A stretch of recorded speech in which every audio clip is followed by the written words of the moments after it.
Yo, YouTube, man, we back at it with another. Not even UK. We back in Ireland. Okay, we back in Ireland, and it is cracking out Ireland, bro. We about to get some info, man. We inside Ireland's bloodiest crime family, the rise and fall of the. I don't know. He left it out, so I don't know what the fuck family this shit is. So we finna see what the hell is going on. This is Narcotics Underworld, so shout out him for the video. If you watching this shit, bro, be sure to like, comment, and subscribe to his channel and mine. Tap that link down below. Follow me on Instagram, Twitter, all that shit that you need to do to get locked in. And without further ado, man, let's get into this documentary. Let's see what they talking about, man. 2010. What began as an ordinary Dublin evening turned into one of the bloodiest nights in Irish criminal history. Oh shit, it's cracking. Outside the Players Lounge pub in Fairview, chaos erupted. A night that would etch fear into the city streets forever. From the shadows, a figure dressed in black steps out of a waiting car, twin pistols glinting in the dim streetlights. He got Without twin hesitation, pistols? he raises both weapons and unleashes a hail of bullets at a crowded pub entrance. Three men, Brian Masterson, Wayne Barrett and Austin Purcell, were hit severely. There's blood pooled on the pavement as panicked patrons scramble for cover. This nigga got in a car dressed in all black and had twin pistols like this motherfucker was the second coming of John Wick. What the fuck is going on, bro? Their laughter Who and is this conversation nigga? replaced by screams and Who is panicked this cries. hitman? But who could have orchestrated such a bold and ruthless attack? The answer lies in a sinister world where bullets send messages and fear is currency. The attack was meant to send a message, and the perpetrator was none other than a member of the Wilsons. The A Wilson of hitmen family. who knew no Oh limits to shit. brutality. This time, the intended target, real IRA figure Alan Ryan, had been in the Wilson family's crosshairs, and in their ruthless pursuit, they showed no regard for collateral damage. As the assailant disappeared into the night, Dublin's criminal underworld reeled from the brazen assault.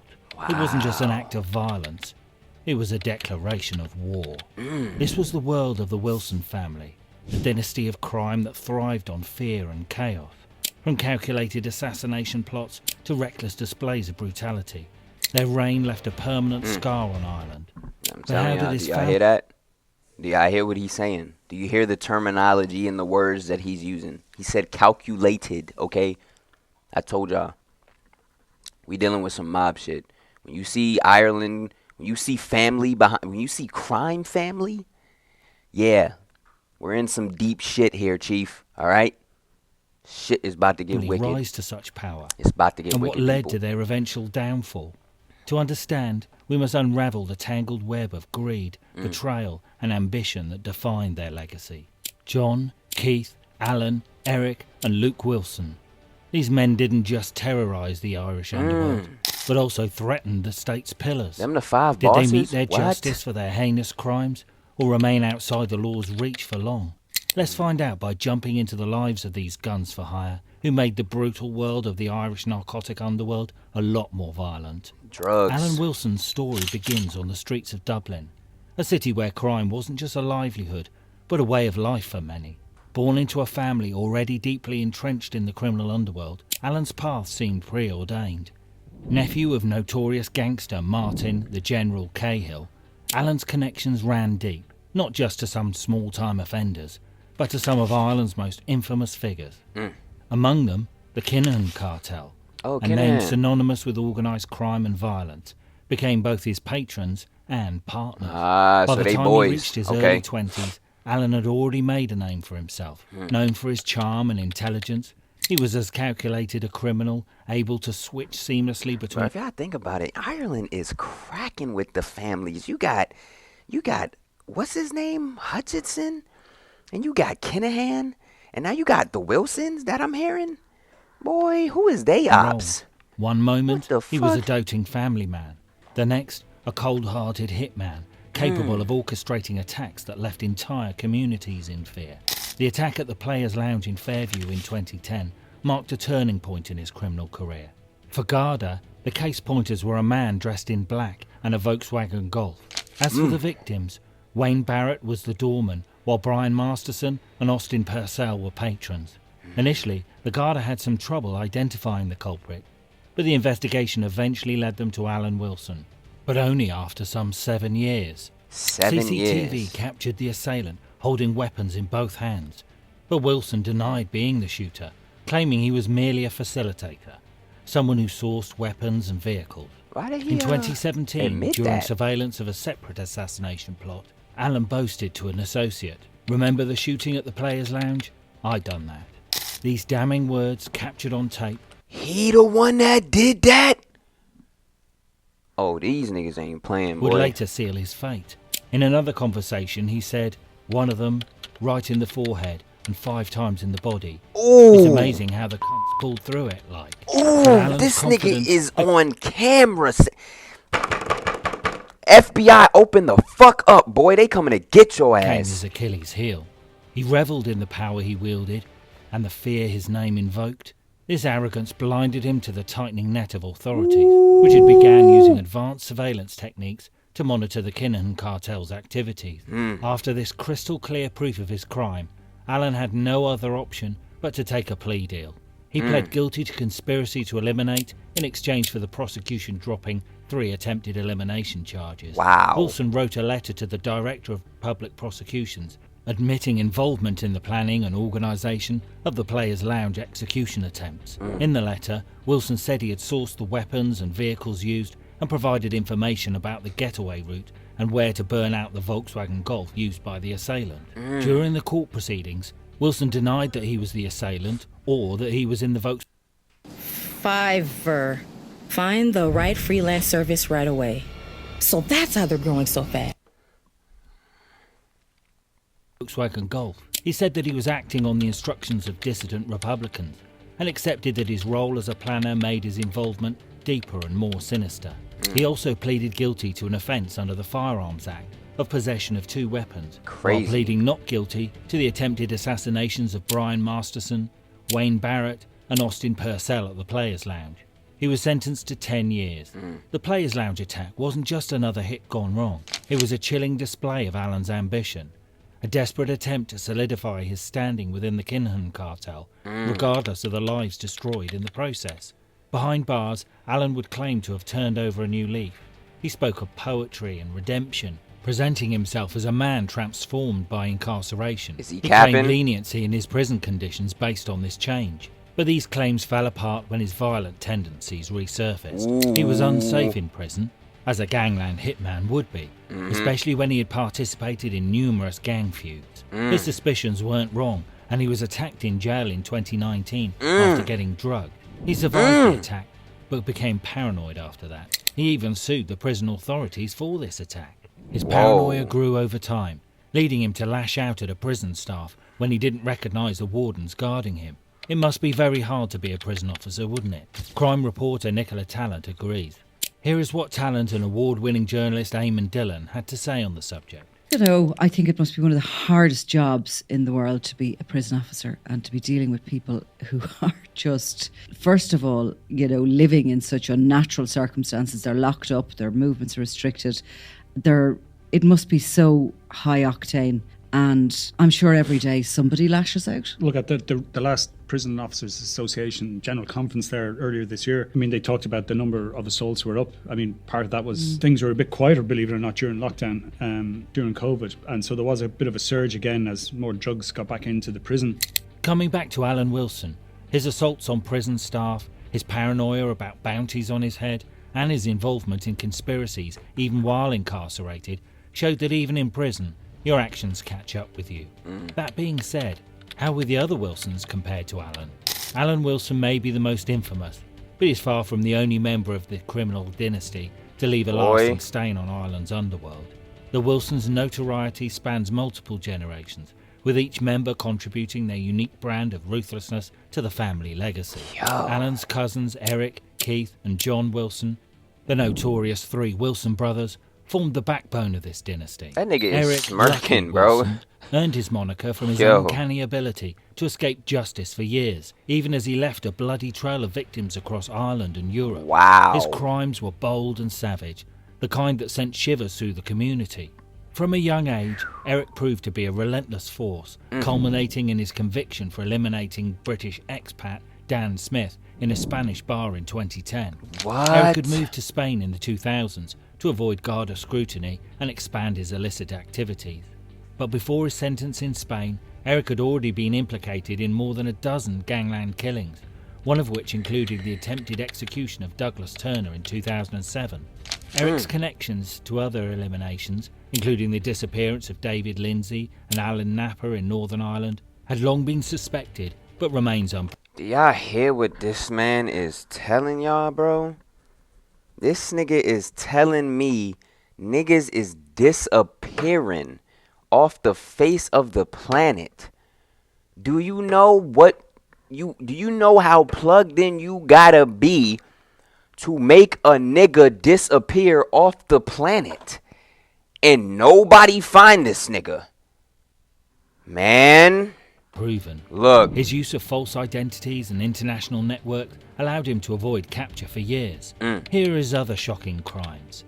And Eric Wilson once shot a man dead in cold blood after arranging to sell his victim a gun for his own protection. Former drug dealer Roy Coddington paid the ultimate price after approaching Wilson when he received a death threat from dissident Republican extortionists who he had no money to pay. What? Nevertheless, he was sentenced to 23 years for taking out Smith.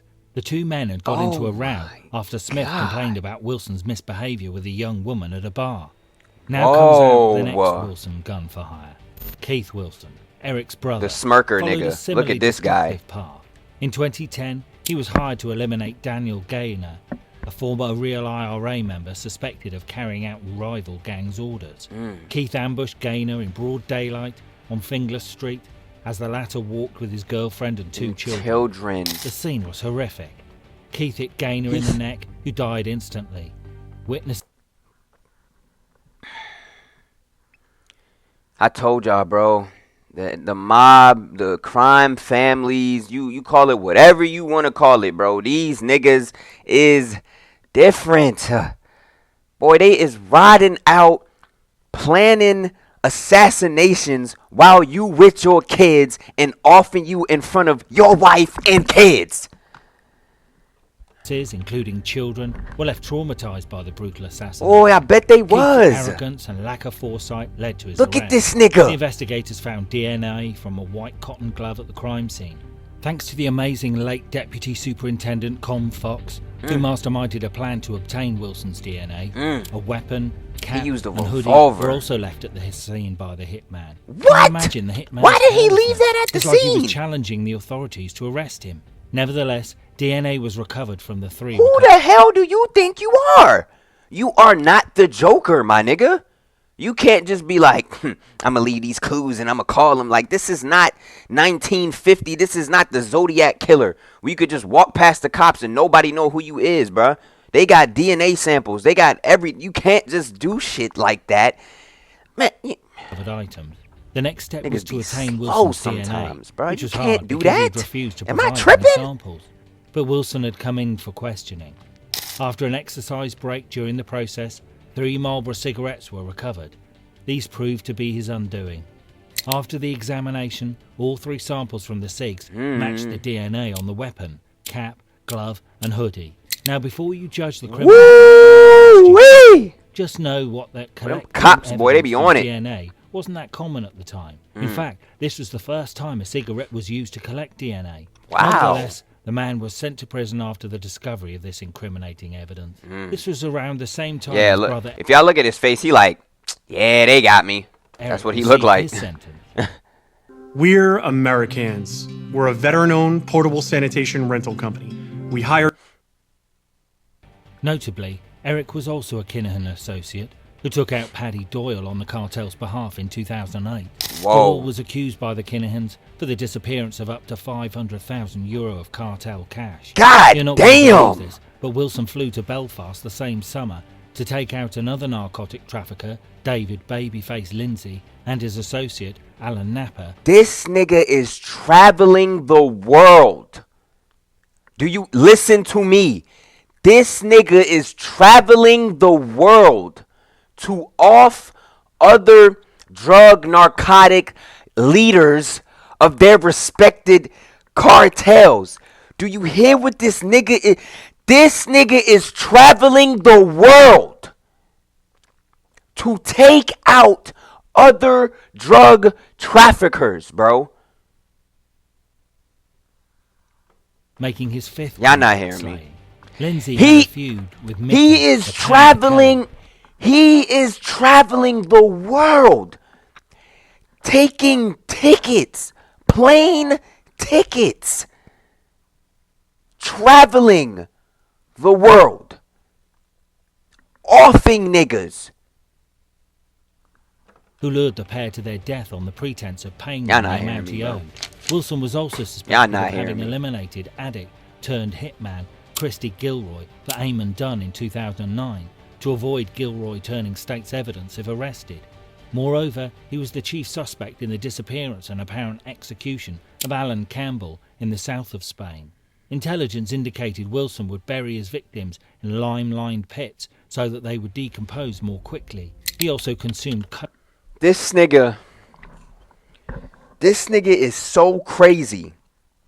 This nigga took the time to research limestone and knows that it takes the body a certain time to decompose. So he gonna go get the limestone and bury them so that the body can decompose quicker so they can't even find the nigga's body. Do you hear what this nigga is telling me right now? I don't think you niggas understand how crazy this shit is, bro. It is cracking out Ireland. Coke in large quantities, which explained his desperation to earn money. At the height of his rampage across Ireland, he was demanding a kilo of coke, worth around €70,000 if sold on the streets, as his hit fee. Irish Sun cited a source. He was taking a kilo as payment, and it was for his own personal use, not to sell onwards. Everyone we spoke to told us that if and when you do catch up with him, he won't be taken alive. Now, ladies and gentlemen, what we have in our hands is what we call crazy, okay? There's something wrong with niggas, all right? When you get to the point where you are a gang, drug, narcotic, murder hitman, and you get so addicted to the crack that you are just accepting crack as your fucking payment, you have lost it. He is just dropping bodies for the hell of it. Nevertheless, he was brought to justice eventually. It appears that prison didn't agree with Keith. In 2011, he went ballistic after prison officers caught him with a mobile phone. Notably, he was to be transferred to a high-security prison for 2 months after being found in possession of a phone. Wow. But when he learned about this development, he became violent and smashed the prison cell up. It looks like clearly he didn't want to be sent to Portlaoise. He's crazy, bro. However, later in jail, Keith had deviated from his cousin's path. Said to be a model prisoner, he applied for parole in 2022. He was given a day release on compassionate grounds and was accompanied by 3 officers. Okay. He had been keeping his nose clean and following every rule. Okay, that's good. However, Stopping the according drugs. to the prison sources, he was not on an early release program, but heading in that direction. Yeah. Now comes the eldest Wilson brother, John. Yep, this the guy, man he looks crazy responsible too. for starting Everybody the in this business family of crazy. paid assassination. His violent tendencies were notorious, even in Dublin's hardened criminal circles. John also participated in the 2010 Players' Lounge attack. He was arrested initially, but then let go. However, his criminal career and life ended violently in 2012, eliminated in his home of Ballyfermot.